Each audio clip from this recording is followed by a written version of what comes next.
शनिवार की रात हुई बस दुर्घटना के पीड़ितों को कानूनी व अन्य सहायता पहुंचाने के लिए जिला विधिक सेवा प्राधिकार भी अपनी भूमिका निभा रहा है। प्राधिकार के अध्यक्ष व जिला जज बीना मिश्रा और सचिव गौतम ने सदर अस्पताल और नवजीवन नर्सिंग होम जाकर इलाजरत घायलों का हालचाल लिया और प्राधिकार की ओर से उन्हें हर संभव कानूनी सहायता उपलब्ध कराने का भरोसा दिलाया। सोमवार को अपने कक्ष में मीडिया से मुखातिब होते हुए जिला जज बीना मिश्रा ने बताया कि उन्होंने घायलों और मृतकों से खुद मुलाकात कर उन्हें ढाढ़स बंधाया है और उन्हें हर संभव सहायता दिलाने का भरोसा दिया है। बस जो कि दिनांक 5 अगस्त को दुर्घटनाग्रस्त हुई, उसकी दुर्घटना की खबर मुझे रजिस्ट्रार सिविल कोर्ट के द्वारा मिली और हम लोगों ने तुरंत डीएलएसए सेक्रेटरी को खबर किया। डीएलएसए सेक्रेटरी और मैं, रजिस्ट्रार साहब, न्यायालय के कुछ स्टाफ लोग जाकर के हॉस्पिटल में हम लोगों ने विज़िट किया और विक्टिम्स की हालत देखी और उन लोगों जिन लोगों को के नाम पता का उनके रिलेटिव्स के बारे में जानकारी नहीं मिल पा रही थी, उनके बारे में हमारे सेक्रेटरी साहब ने पीएलबी के माध्यम से उनको सूचित करवाया और सीएस साहब को भी डायरेक्शन दिया कि इनकी देखभाल ठीक हो और समुचित इलाज हो। और बाकी जो कंपनसेशन का मामला है, इसके लिए हम लोग न्यायालय में जो हम उनके लिए कर सकते हैं, क्लेम केस फाइल करने में उनकी हम पूरी तरह से मदद करेंगे और विक्टिम्स के लिए हमारा डीएलएसए यथासंभव प्रयास करेगा कि उनको सारी मदद मिल सके। अभी तक जो सूचना मिली है कि 4 लोगों का निधन हुआ है इस दुर्घटना में और बाकी जो है उनका इलाजरत थे वो, लेकिन अब करीब सब डिस्चार्ज हो चुके हैं। तो सीएस साहब की तरफ से ये सूचना आई है कि अब कोई परेशान होने की बात नहीं, बाकी अभी कोई इलाजरत नहीं है और आज 7 तारीख तक सब डिस्चार्ज हो जाएंगे। बाकी जितनी उन लोगों को जो सुविधाएं दिलवानी है डीएलएसए को सरकार की तरफ से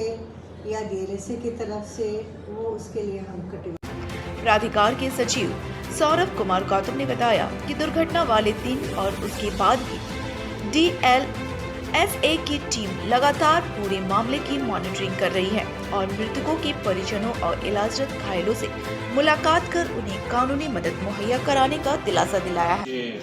सुपरविजन में मैं, डीएलएसए के हमारे सारे स्टाफ, सदर अस्पताल में हमारे जो पीएलबीज हैं, हम तुरंत अस्पताल पहुंचे और चूंकि उस समय रेस्क्यू और रिलीफ ऑपरेशन चल रहा था तो बहुत उसमें हस्तक्षेप करना हमारे पार्ट पे उचित नहीं था। हमने जो भी वहाँ तैयारियाँ थी उसका जायज़ा लिया और पाया कि जो फर्स्ट एड है उनको दिया जा रहा है। कुछ बहुत ही गंभीर स्थिति में आए थे लोग, ज़्यादातर लोगों को मतलब मामूली चोट आई थी और 3 को वहाँ पे मतलब जब तक आए तब तक वो मृतक घोषित हो चुके थे, दे वर ब्रॉट डेड, और एक का इलाज के क्रम में निधन हुआ था। इसमें डीएलएसए ने भी बहुत एक्टिवली कल पूरे दिन काम किया है और मैम के डायरेक्शन के हिसाब से हमने सबसे पहले तो एक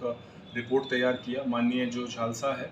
स्टेट लीगल सर्विसेज अथॉरिटी, उसके एग्जीक्यूटिव चेयरमैन साहब भी इस पर नज़र रखे हुए थे। जो ये दुर्घटना हुई है बहुत ही दुखद,